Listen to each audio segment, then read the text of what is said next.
I'm going to point something out, in that we're a little bit wiser than you think we are. Your NT Chief Minister, my name's Steve. Yeah.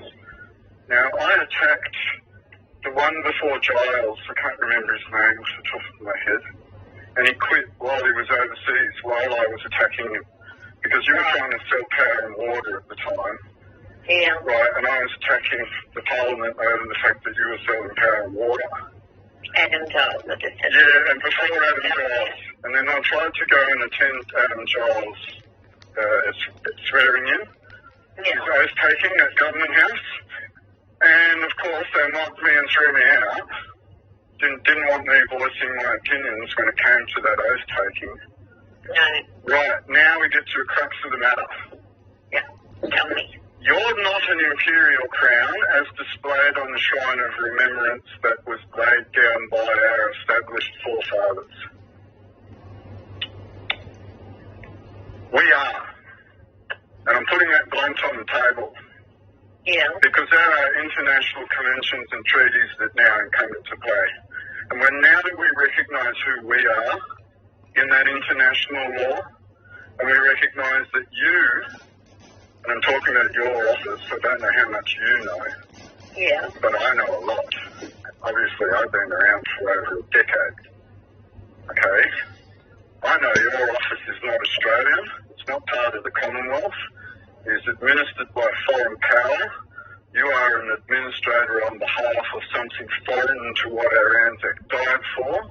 This puts you in an international game on a level where international war crimes come into play. Okay, because we can now stand up for ourselves. We have our foundations, we know our Anzac, we know who we are. We know who you are. Yeah. Okay? Now, I'm trying to be polite.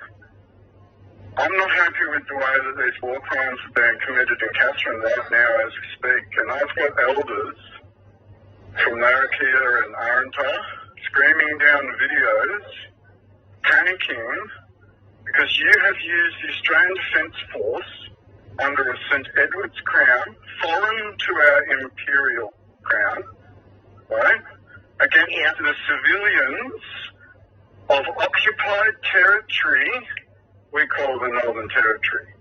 Yeah. And I know the history of the Northern Territory. We can go through the Wasteland Acts of 1863 through the whole handovers to become who you are today. And just to be a bit of a smart ass, I can walk around the corner and go and get Graham Nicholson. He's the one that wrote your NT Constitution. Right. And they've got a library in the Supreme Court building called the Graham Nicholson Library.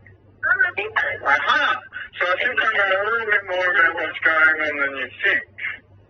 Right. No, that's fine. Everybody's entitled to their... Don't say opinion because this is fact. Yeah. Right. Now, if the Australian Defence Force are in Katherine right now committing war crimes against Australian civilians that are not part of your St Edward's Crown, i.e. Aborigine, on their communities, total fucking disgrace, sorry for swearing, but do you think that that's a total disgrace to go and attack the total underclass of society first? Right, and then the mandates. Now, we know a little bit more in the fact that your whole entire land titles are now owned by Bill Gates, Warren Buffett, and all those rich banksters that offered $130 trillion to run your territory into the future. Yeah. Right.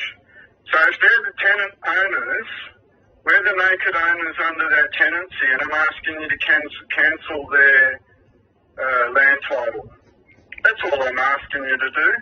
And you won't do that because you don't have the power to do that because you work for them. Right? And what I'm telling you is that your papal Catholic Church in Darwin there, that seems to occupy and believe that it runs Darwin straight from the papal seat in Rome, I know a lot, lady. Okay? I went through the entire... I've read a lot about what you're talking about. Right, so a lot of those things because I'm what do we do to prevent... Right, now, I know who I am. Yeah. in relation to this war and that you're an occupier and I'm merely a prisoner to this game. Okay, and the Geneva Conventions, Hague, Nuremberg, all apply to someone that can stand in that grounding. So if you come and jab me, I'll come and turn around in a court if I survive your poisoning. Because the other side of this is, why are you arriving in Katherine with body bags, knowing that people will die from your jabby? Right. So I'm telling you in a recorded phone call where I have you recorded listening to this entire conversation that you as administrators in that administrator's office have now committed international war crimes going against the Hague, the Geneva, going against several other treaties with Paris, Ghent. Right, there are older treaties that are involved here as well. And that has made you all technical war criminals that would make you sit before things like a Nuremberg trial where Hess was hung. Okay, so you're Michael Gunner. Now, I'm going to point this out very, very clearly because I've got your attention. Yeah. Is that we Have you spoken to the Chief Minister's office? I try. I'll ring back. But what I can tell you is this, is that we as a people on the other side of the fence, we don't see him as the decision maker. Because every time he gets on the TV, have a look at Jackie Lambie. You have a minister that is so fearful for his life that he's taken an oath to a foreign power that has put him under the peril of his life, so he can't tell us the truth. And he stands there with a fearful look in his eyes on the TV this morning or yesterday and says, we're coming to judge the population of the Northern Territory. What he's saying is that a military commander behind his back is telling him what to do, and you're the administrator of that military command. And that military command is now committing war crimes on international soil against the civilian population that are an imperial crown or the sons of their ancestors. Do you understand now? I'm putting you on notice. You go and advise your entire fucking territory government right now that you've been put on notice by a bunch of people that know who they are, know where they fit in international law, will stand up for themselves, will raise their flag, and will finally defend themselves against you if you do not listen. Which means that they may end up killing you. Because if you do not listen, and we know you're a foreigner on this land, we will defend ourselves. Does that make it clear? Yes. Right. Now you get out there and you talk to Michael Gunner and you say to him, why have you got a fearful look in your eyes? You tell that man that we can see that he's shit fucking scared.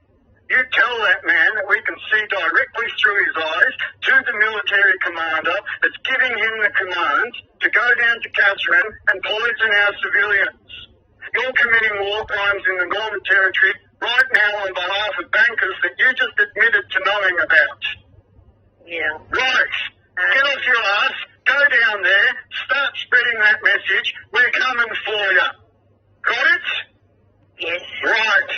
Leaving you to it. Thank you very, very, very much for your time. You've been a wonderful lady. Right. You've got to all the best. No, don't tell me all the best. I'm wishing you all the best, because when this country wakes up to what you're fucking doing, you're the ones that are going to be running. You're the ones that are going to be scared. You jabbed our population.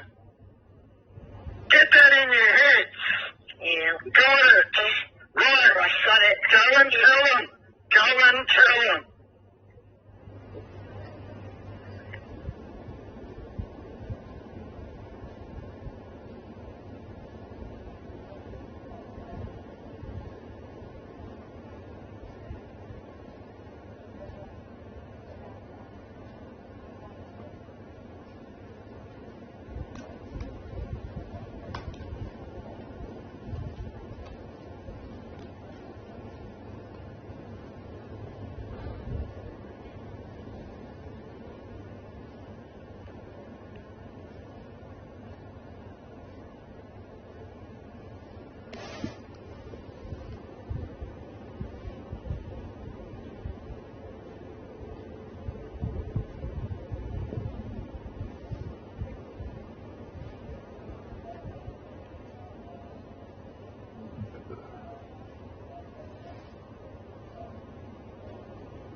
you.